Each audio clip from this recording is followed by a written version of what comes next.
आला. पण चला आज सगळ्या गोपाळांना दर्शन करावं म्हणून भगवान श्यामसुंदर वैकुंठामध्ये घेऊन जातात. परमात्म्यानं सांगितले, गोपाळांनो, माझ्यासाठी हा लोक निर्माण केलाय खरं आहे, पण नाहं वसामी वैकुंठे, मी वैकुंठामध्ये राहत नाही. मग मी या साधूंच्या संगतीचा आनंद घेण्यासाठी पंढरपूर क्षेत्रामध्ये येऊन राहतो. आजही आपण पाहतोय तो परमात्मा पंढरपूर क्षेत्रामध्ये भगवान पांडुरंग परमात्म्याचा अवतार म्हणजे श्रीकृष्ण परमात्म्याचाच अवतार आहे. आजही तो आपल्या पंढरपुरामध्ये येऊन उभा राहिलेला आहे, आनंद घेतोय महाराज. परमात्मा संतांच्या संगतीसाठी या भूलोकामध्ये येतात. आज ज्या वेळेला घेऊन जातात महाराज, त्या ठिकाणी गेल्यानंतर भगवान परमात्म्याचं स्वागत करण्यासाठी मंद मंद आनंद दुंदुभी वाजत आहे. देवता त्या ठिकाणी फुलांचा वर्षाव करतायत. सगळेजण त्या भगवान परमात्म्याचं स्वागत करतायत. ज्या वेळेला भगवान परमात्मा वैकुंठामध्ये जातात, गेल्यानंतर त्या ठिकाणी अगोदर इंद्र, चंद्र, महेंद्र सर्वांचं त्या ठिकाणी सर्वांनी भगवान परमात्म्याचं दर्शन घेतलं आणि घेतल्यानंतर देवतांनी विचारलं, प्रभू आज कसं काय येणं केलं? सांगितलं, काही नाही, वरून भगवान माझ्या पित्याला घेऊन आले, त्याला नेण्यासाठी आलं. आणि मग त्या ठिकाणाहून पित्याला घेतात वरून भगवंत जवळ गोपाळांना दर्शन करतात. पण जात असताना वैकुंठामध्ये महाराज हे गोपाळ सगळं निरीक्षण करतायत. गेल्यानंतर ते एका सिंहासनावर पाहतात, तिथे श्यामसुंदर बसल्यासारखं त्यांना वाटतं. ज्या वेळेला श्यामसुंदर सिंहासनावर बसलेले दिसतात, गोपाळ म्हणतात, अरे हा तर आमचा कन्हैया आहे. खाली आमच्या सोबत खेळ खेळत असतो, आमचं उष्ट खातो, इथं सिंहासनावर बसलाय, याची सेवा करण्याची सेवेकरी आहेत. त्या पहारेकऱ्यांमधून जाण्यासाठी निघतात महाराज. भगवंताचे जे पार्षद आहेत त्यांना म्हणतात, बाजूला व्हा म्हणे, आम्हाला आमच्या श्यामसुंदराकडे जायचंय.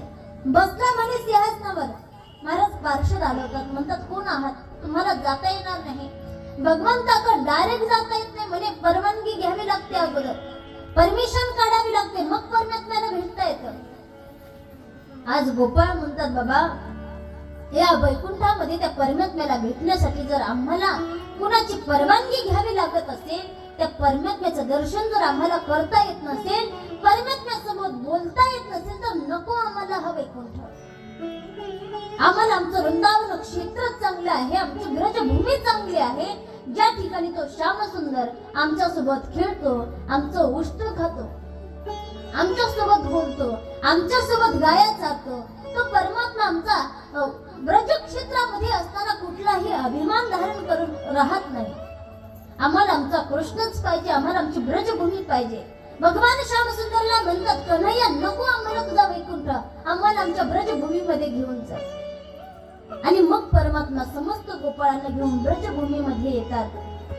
आणि आल्यानंतर त्या ठिकाणी महाराज काही काळ जातो आणि काही काळानंतर भगवान परमात्मा या समस्त गोपिकांना, कारण आता परमात्मा हळूहळू मोठे होते, तारुण्य दशेत यायला लागलेत महाराज.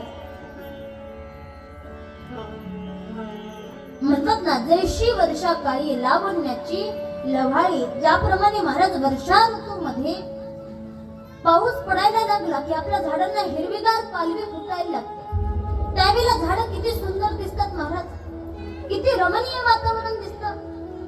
तसं भगवान परमात्मा आता तारुण्य दशेत यायला लागलेत महाराज. आणि आता भगवान परमात्म्यानं विचार केलाय, माझ्या गोपिकांना रासलीलेचा आनंद द्यावा. भगवान परमात्मा पूर्ण कलेनं नटलेला आहे महाराज. वास्तविक पाहायला गेलं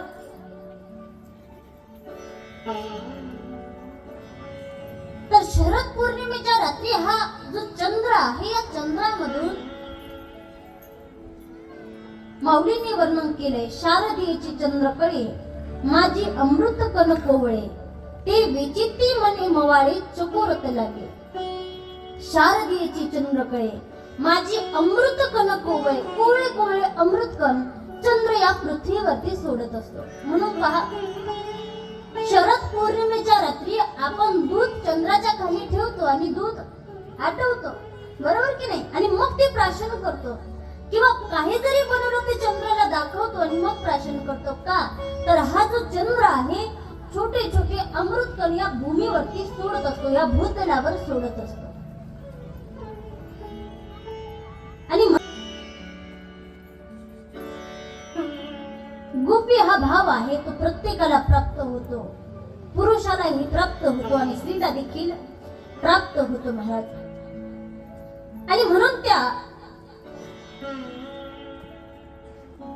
ब्रजभूमी मधल्या असणाऱ्या गोपिकांना रासलीलेचा आनंद देण्याचा परमात्मा ठरवतात. आणि मग भगवान परमात्मा एका वनामध्ये जातात. परमात्म्यानं सुंदर अशी बासरी वाजवली महाराज. ज्या वेळा भगवंताने मधुर अशी बासरी वाजवली आणि ती बासरी गवळणींच्या कानावर पडली. या गवळणी विचार करायला लागल्या, या बासरीनं असं काय पुण्य केलं असेल की नित्य त्या भगवान श्याम सुंदराच्या जवळ राहण्याचं भाग्य हिला प्राप्त होत आहे. नित्य भगवान श्याम सुंदर आपल्या अधरावर त्या बासरीला धरतात आणि बासरीचं वादन करत असतात, गान करत असतात.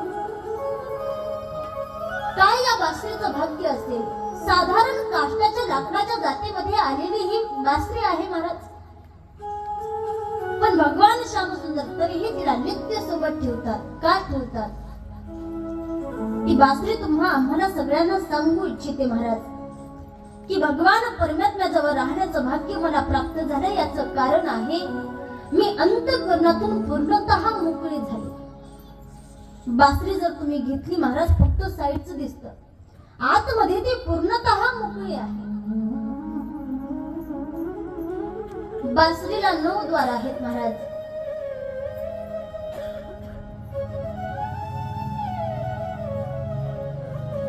तसं या देहाला सुद्धा 9 द्वार आहेत. ही बासरी सगळ्यांना सांगू इच्छितो मी, तुम्ही अंतःकरणातलं सगळं काही मल घालवा, जे काही दोष असतील सगळे घालवा. त्यावेळेला तुम्हाला परमात्म्याजवळ राहण्याचं भाग्य प्राप्त होईल, सद्भाग्य प्राप्त होईल.